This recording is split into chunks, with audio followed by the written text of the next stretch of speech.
Assalamualaikum warahmatullahi wabarakatuh. Bagaimana kabarnya anak-anak semua? Semoga selalu sehat dan selalu mendapatkan perlindungan dari Tuhan Yang Maha Kuasa. Amin. Nah, anak-anak, sebelum kita memulai pembelajaran pada pagi hari ini, kita akan terlebih dahulu berdoa ya. Berdoa dimulai. Cukup? Ya, anak-anak, seperti yang kita tahu, dalam masa pandemi seperti ini, pembelajaran memang selalu melalui daring. Jadi anak-anak tetap harus semangat, jangan bosan. Nah, tetap semangat, jangan lupa cuci tangan, jangan lupa menggunakan masker, tetap ingat jaga jarak, karena kita harus saling menjaga ya, terutama untuk diri kita dan untuk orang-orang terdekat kita. Ya anak-anak, pada pembelajaran kali ini kita akan memulai dengan sebuah pertanyaan tentang apa pekerjaan orang tua anak-anak semua. Ya, berarti sudah tahu ya, berarti kita akan membahas apa? Kita akan membahas tentang macam-macam pekerjaan. Oke, mari kita lanjut. Anak-anak, sesuai yang Bapak bilang tadi, sesuai yang Bapak jelaskan di awal, pada pertemuan kali ini kita akan mempelajari tentang berbagai macam pekerjaan, termasuk pekerjaan orang tua anak-anak di rumah. Pasti pekerjaannya berbeda-beda. Ada yang jadi guru, ada yang jadi petani, ada yang jadi dokter, dan masih banyak lainnya.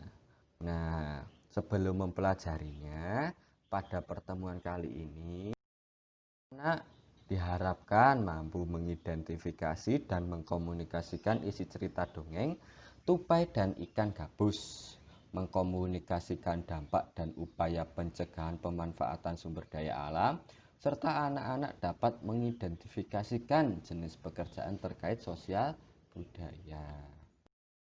Nah, anak-anak pernah membaca dongeng tidak? Kalaupun tidak, pasti pernah didongengkan ya. Nah, yang mendongengkan ini adalah pendongeng. Lalu, tahukah anak-anak apa itu pendongeng? Pendongeng itu adalah pekerjaan orang yang menceritakan cerita dongeng ke orang lain. Nah, pekerjaan ini itu dimiliki oleh orang tua Sani seperti itu. Nah, ayo kita membaca. Nah, anak-anak diminta jadi pendongeng. Tugasnya apa? Yaitu membaca dongeng Tupai dan Ikan Gabus. Nah, dongeng Tupai dan Ikan Gabus dapat anak-anak temukan di buku yang anak-anak bawa. Nanti dicari, terus anak-anak harus jadi pendongeng ya. Anak-anak menceritakan, anak-anak membaca, terus diceritakan kepada orang tua anak-anak sendiri. Seperti itu nggih. Nah, setelah itu anak-anak itu mendapatkan tugas ya. Tugasnya apa? Yaitu menilai cerita Tupai dan Ikan Gabus. Nah, anak-anak menjawab pertanyaan ini nanti dituliskan di buku, kemudian difoto dan dikirimkan ke Bapak. Lalu apa saja? Yaitu apa judul dongeng tersebut, kemudian tokoh-tokoh dalam dongeng tersebut, lalu bagaimana sifat tokoh dalam dongeng, lalu bagaimana pendapat anak-anak tentang dongeng tersebut. Yang terakhir adalah hal baik apa yang bisa anak-anak pelajari dari dongeng tersebut. Anak-anak bisa mempause video ini ya, kemudian menulis pertanyaan-pertanyaan ini, kemudian membaca cerita Tupai dan Ikan Gabus dulu yang ada di buku anak-anak. Kemudian ditulis, dijawab pertanyaan berikut di buku, kemudian difoto, lalu dikirimkan ke WhatsApp Bapak. Gitu nggih. Ya, itu tugas pertama anak-anak pada hari ini. Kemudian, apakah pekerjaan orang tua kalian? Nah, seperti yang Bapak bilang tadi, pekerjaan orang tua Sani adalah pendongeng. Lalu pekerjaan orang tua anak-anak apa? Nah, itu juga ditulis ya. pekerjaan orang tua anak-anak adalah guru, dokter, gitu nggih. Nah, seperti yang kita ketahui bahwa banyak pendongeng itu menggunakan wayang loh, biar makin menarik mendongengnya. Seperti Ayah Sani itu menggunakan wayang. Nah, bahan baku dari wayang itu salah satunya adalah kayu. Tetapi kayu tidak hanya bisa digunakan untuk membuat wayang. Nah, ada salah satu pekerjaan yang memanfaatkan kayu. Salah satunya adalah pekerjaan orang tua Beni. Nah, ini ada cerita dari Beni. Anak-anak dengarkan nggih. Pekerjaan ayahku adalah pengrajin kayu. Ayahku membuat meja dan kursi. Untuk menghasilkan kursi, awalnya ayahku membeli kayu, memotongnya, membentuk menjadi kursi, menghaluskan lalu mengecatnya. Waktu yang dihabiskan untuk membuat kursi kurang lebih 1 minggu. Ayahku menjual meja dan kursi buatannya ke toko mebel. Di toko mebel itulah orang-orang bisa membeli meja dan kursi buatan ayahku. Jadi pekerjaan ayah Beni adalah pengrajin kayu. Nah, pekerjaan orang tua anak-anak apa? Nanti dituliskan ya, sesuai yang Bapak bilang tadi. Tuh. Nah, anak-anak, karena orang tua Beni tadi adalah pengrajin kayu, lalu proses siklusnya atau proses pengolahan kayu menjadi meja dan kursi seperti berikut ya. Nah, di hutan, kayu atau pohon yang tumbuh ditebang, kemudian dipotong kecil-kecil, diambil kayunya. Lalu kayu tersebut dibawa ke pengrajin kayu menggunakan mobil atau truk yang besar. Kemudian pengrajin kayu tersebut membuat kayu tersebut menjadi meja dan kursi, lalu menjualnya ke toko mebel. Nah, di toko mebel ini anak-anak bisa membeli meja dan kursi buatan ayah Beni. Lalu pertanyaan dari Bapak, ayo dijawab ya. Dari manakah kayu berasal? Ya, betul, dari pohon yang di hutan. Pertanyaannya, apakah kayu tersebut dapat diperbarui? Ya bisa, selama masih ada pohon. Tetapi ingat ya anak-anak, bahwa pohon itu tumbuhnya lama. Jadi anak-anak tidak boleh menebang kayu sembarangan. Harus dipilih-pilih mana yang tua. Dan setelah menebang, nanti harus ditanami pohon yang baru. Supaya hutannya tidak gundul. Seperti itu. Nah, Beni juga menambahkan, ayahku mendapatkan kayu untuk bahan baku mebel dari hutan. Salah satu hutan di Indonesia yang sering diambil pohonnya adalah hutan di Kalimantan. Ya. Dahulu, hutan Kalimantan sangat lebat dan merupakan paru-paru dunia atau penghasil oksigen.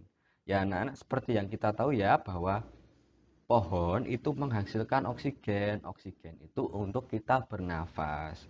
Jadi kalau tidak ada pohon, nanti kita tidak bisa bernafas.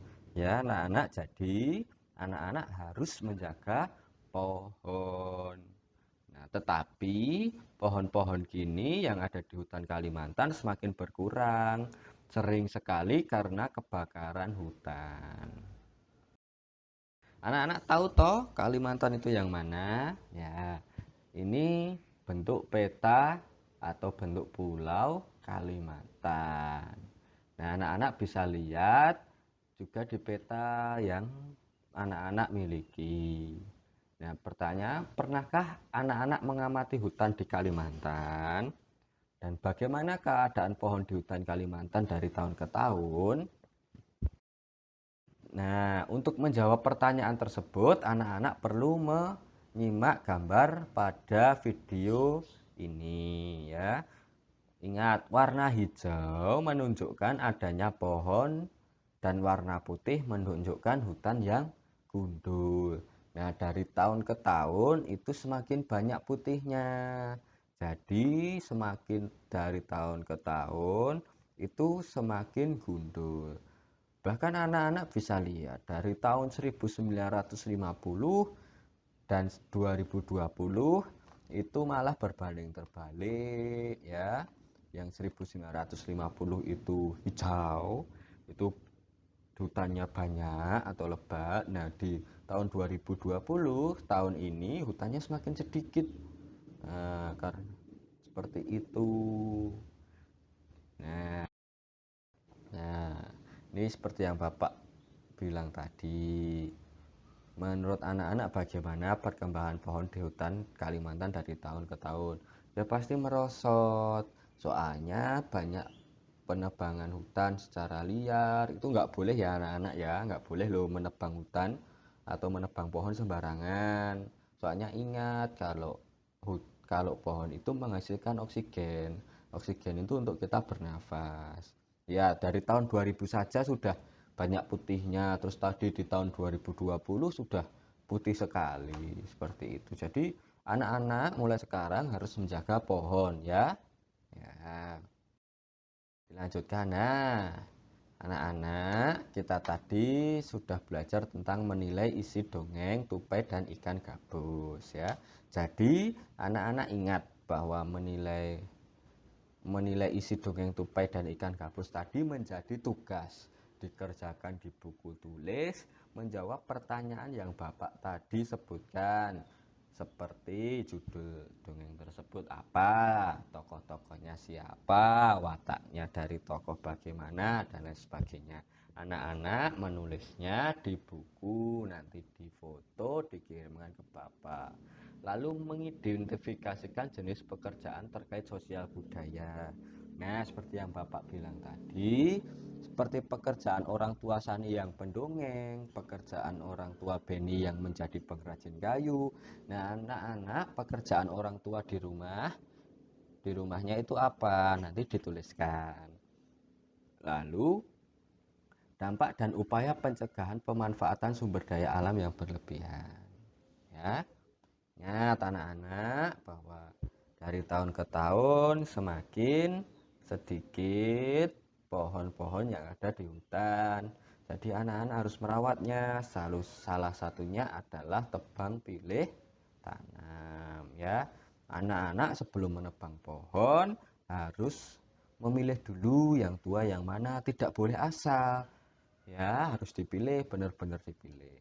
Lalu setelah memilih dan menebang, kemudian anak-anak wajib untuk menanam pohon baru sebagai ganti dari pohon yang ditebang. Gitu ya anak-anak ya. Itu untuk menjaga agar lingkungan tetap alami, tetap banyak pohon, dan tetap banyak oksigen untuk kita bernafas. Untuk anak-anak, hari ini ada latihan soal ya.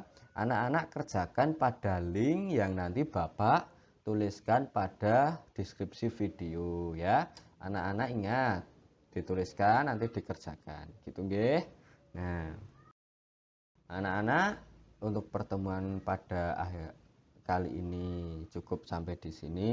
Jangan lupa tetap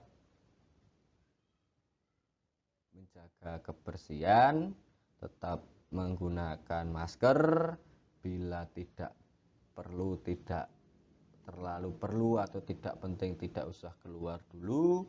Kita saling menjaga ya, soalnya memang baru masa seperti ini, dan anak-anak tetap harus semangat. Selain itu, kita tetap harus juga menjaga hutan, karena hutan adalah identitas bagi bangsa Indonesia. Mari kita semua bersahabat dengan pohon ya. Untuk pertemuan kali ini kita akhiri di sini. Ingat, tugas dikerjakan, nanti dikirimkan lewat WhatsApp. Akhirul salam, wassalamualaikum warahmatullahi wabarakatuh.